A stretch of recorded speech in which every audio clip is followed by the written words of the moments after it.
Lesson 11.2 is on ellipses. Ellipses is one of the three cross-sections of a cone that we've been discussing here in Chapter 11.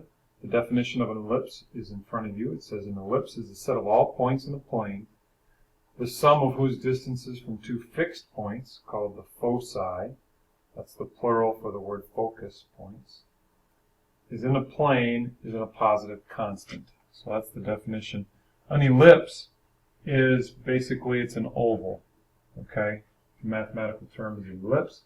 Here's what an ellipse would look like. You can see how it's not quite a circle because it's going to be longer one direction than the other one.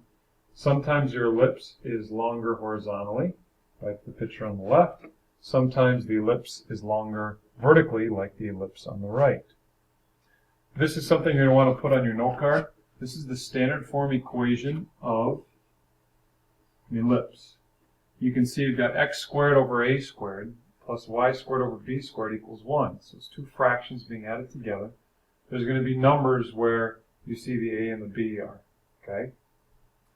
Sometimes, however, your equation might look like this. X squared over b squared plus y squared over a squared equals 1. So pretty similar looking equations. The difference obviously is where the a and the b are located. So to explain what the a and the b are, when you've got an ellipse, the a is the distance from the center, you can see in this picture here, from the center to the vertex is your distance of a. The distance of b is the distance from the center to the other point, which is called your co-vertex. That's at the b value. And then the c value is the distance from the focus point to the center. That's your c value. So kind of like with parabolas, we had a focus point. Now with ellipses, we have two focus points. So that's what your a, b, and c values represent. This is something important. We call it the ABC relationship. If you know two of the three values, such as if you know a and b, you can figure out the value of c. Or if you know a and c, you can figure out the value of b. We use this ABC relationship to find the value of the missing letter. Okay, so some examples. The first one gives us an equation, not in standard form. This is to sketch the graph and find the focus points. So if you look at this equation, you guys, what we need to do is just divide all three terms by 18. If we divide all three terms by 18, our equation will look like this, which can be simplified. The 2 over 18 simplifies into 1 over 9. The 9 over 18 simplifies into 1 over 2. So now this is in standard form, and it makes it really easy. With an ellipse, the a value is always bigger than the b value. So in this case, a is 3 and b is the square root of 2, or approximately 1.4. Okay, we don't need to find c. Actually, we do, because it does say to find the focus points. So we use this ABC relationship. So a squared minus b squared. So 9 minus 2 gives you 7, and the square root of 7 would be your value of c. So if you look at the picture of the graph here, we've got a center at 0, 0. We've gone to the left and to the right 3 points to find the vertices, because the a value is 3, and the a is underneath the x. When the a is underneath the x, the ellipse is going to be longer horizontally than it is vertically. Then they've gone up square root of 2 and gone down square root of 2 to get the co-vertices. And then the focus points you can see are roughly at square root of 7, comma 0 and negative square root of 7, comma 0. Next example says find an equation of the ellipse with the vertices at plus or minus 4, 0 and the focus points at plus or minus 2, 0. Well, if the vertices are at plus or minus 4, 0, that means your a value is 4. If the focus points are at plus or minus 2, that means your c value is 2. We're going to need to find b. Let's use the ABC relationship here. Let's see here. A squared is 16 minus c squared, which is 4. 16 minus 4 gives us 12. And the square root of 12 is your b value. Now, not only do you need to know that, but you need to figure out your orientation. If I were to draw a picture of a graph and plot the points, 4, 0, negative 4, 0, these are the two vertices. If those are the two vertices, then the graph is going to be longer horizontally than it is vertically. And so the equation we need to use has the a squared value underneath the x, the b squared value underneath the y, and that would be our equation.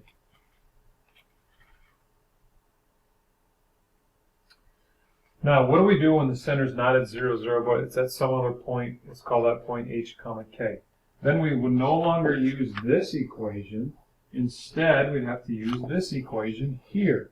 It's pretty much the same thing, but instead of just having x squared on the top of the fraction, you're going to have a set of parentheses that might have like an x minus 2 or an x plus 3, quantity squared, of course. And the same thing with the y's. So an example of that would be like this. You're going to be asked to take an equation that's not in standard form and put it into standard form. So to do this, we'd first group the x's together, group the y's together, move the constant over to the right-hand side of the equation. Now I need to factor a 16 out of the x's. I'm going to leave a space so that I can complete the square on the x's. Do the same kind of thing with the y's. Take the 9 out. Leave a space so I can complete the square. Now completing the square on the x's, I take the b value, which is 4, I divide it by 2, and I square it. So that's going to give me a plus 4. Now to balance my equation, I need to do a plus 64 on the right. And the reason those two numbers aren't the same is because notice that there's a 16 in front of the set of parentheses on the x's. So even though it says plus 4 on the left, it's really 16 times 4. Now we do the same thing with the y's. Take the b value, divide it by 2, and square it. That's going to give us a plus 1. So to balance out my equation now, I have to add 9 to the right, because even though it says plus 1 on the left, there's a 9 in front of the parentheses there. This allows me now to rewrite the x's in a factored form. Same thing with the y's. Let's see, if I add all that up, that'll give me 80 plus 64, so that's 144. Last step to get in standard form, divide everything by 144. If we do that, we'll have a 1 on the right-hand side. The left-hand side would have x plus 2 squared over 9. Y minus 1 squared over 16. And so now when we see this in standard form, this is the standard form equation. This would have a center at -2, positive 1. It would have an a value of 4, a b value of 3. We don't need to find the c value, but we certainly could. We take 16 and subtract 9. That would give us a 7, and the square of 7 is your c value. And the orientation on this is going to be up and down. Okay? The reason I say it's going to be up and down is because the a squared is underneath the y. So a quick sketch of this graph is I have to go to the right, go to the center point, -2, positive 1, someplace over here. Then I'd have to go up 4, down 4 to get my 2 vertices. This is my center. Then go to the left 3 and to the right 3 to get my co-vertices. And then once I had those 4 points, I could draw the ellipse that would look something kind of like that.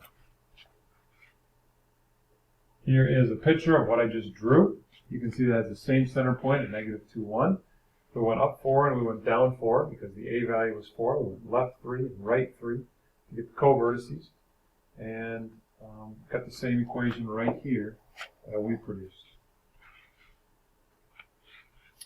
Last thing I want to talk about is eccentricity. Eccentricity is a term that gets used to describe basically how long and skinny the ellipse would be. The closer that number is to 1, the longer and skinnier it is. The closer that value is to 0, the more of a perfect circle it is. Now to find the eccentricity, you simply take the distance from the center to the focus, divide by the distance from the center to the vertex. That simply means take E, to find E, you have to take C and divide by A.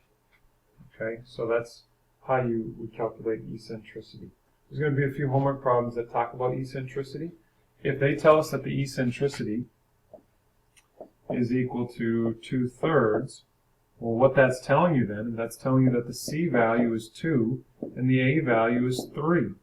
If they're telling you that the eccentricity is 4/5, that's telling you that the C value is 4 and the A value is 5. So, pretty simple concept to use to determine your A and B values when you know the eccentricity. The homework problems you're going to work on in Lesson 11-2 are 1 through 35 odd. This will be collected Monday. I will be back in class tomorrow, and we'll be going over hyperbolas, our very last lesson of the year. I'll also be able to answer questions that you might have from Lesson 11-2 that you're not understanding from today's video. And keep in mind, tomorrow you are turning in homework on parabolas, Lesson 11-1. So if you have questions, I do get to school at 7:30. Please come in and see me before school if you have questions. Have a good day.